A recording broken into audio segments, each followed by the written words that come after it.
This is the Deuter Guide Lite 32 Plus. It's the lightweight alpine sports bag from Deuter. The Guide series is a 35 and there's the 45. This is the 32, the lightweight cousin of those two.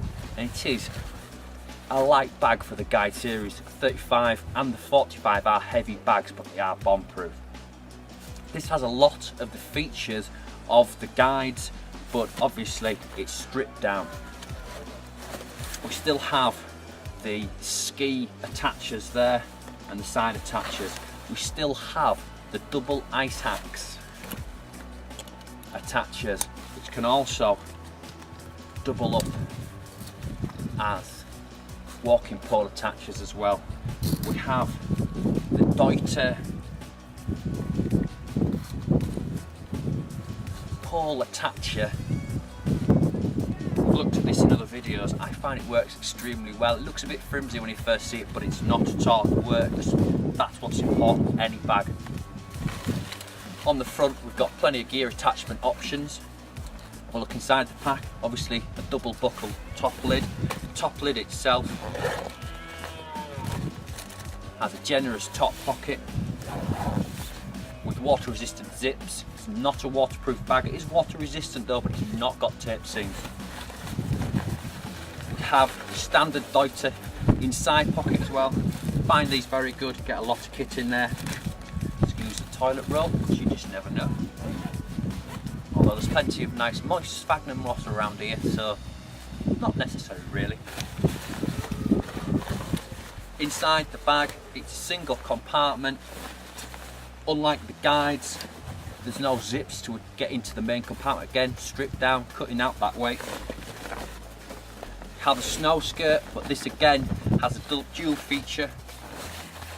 Go back to the top lid.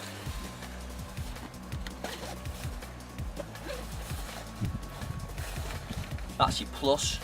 Doctor claims you can get an extra 8 litres of kit in that. I'd agree with them, it's a generous 8 litres. I do tend to find Deuter bags pretty generous in their estimations of size. For you climbers out there, you'll have all perhaps noticed that as long as you haven't got this stuff completely, the lid actually hangs down nicely, therefore allowing good access for your head when you're looking up at your crag. Naturally, it's hydration compatible. We have the classic tab and the sleeve for the bladder to sit in. Single exit point, comes out the back again, and you have the classic Deuter Velcro attacher keeping it in place. There is an internal frame, you can just see a little bit of it there. It's very lightweight and gives the bag rigidity. The other thing that gives it rigidity is a foam pad. Now that foam pad can be removed. You can use it to sit on, I guess, and you can lose a little bit of weight, but to be fair, it does give the bag the extra rigidity and comfort. I think it's quite important to leave it in there, but for you fast and light brigade, I think probably you could remove it. Go on to the backing system. We have the Deuter Alpine backing system. However, unlike the Guide 35 and 45, it's not as rigid, it's not as thick, and I haven't found it as breathable. It doesn't let the same air flow through. It still is breathable, but not as effective as the other Guide series. The other thing that's not here, we don't have a movable hip belt. The very system, we don't have a movable hip belt, but to be fair, it's still a flexible pack because it's slightly lighter, slightly more flexible. It's not really needed in this bag because you still get a good amount of hip flexibility. On the waist belt, you've still got gear loops for, again, any gear you want to put onto there, crabs, etc.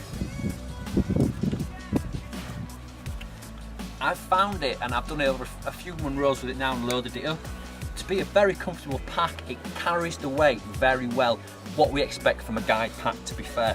These are climbing packs, and with a climbing rig you get a lot of weight in there.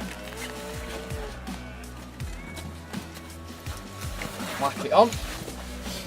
what I really like about it is the belt system. You can really cinch it in nicely when you've got a bit of weight in there. Comfortable too. And of course, it has a chest strap with a whistle as well. All in all, great bag, very lightweight. There is lighter weight bags out there, I know that, I've seen quite a few of them. What those lightweight bags for me is why I've never been tempted into them tend to be is just very flexible. They don't carry the weight well, doesn't put it into your hips. Personally, I think it's an excellent bag.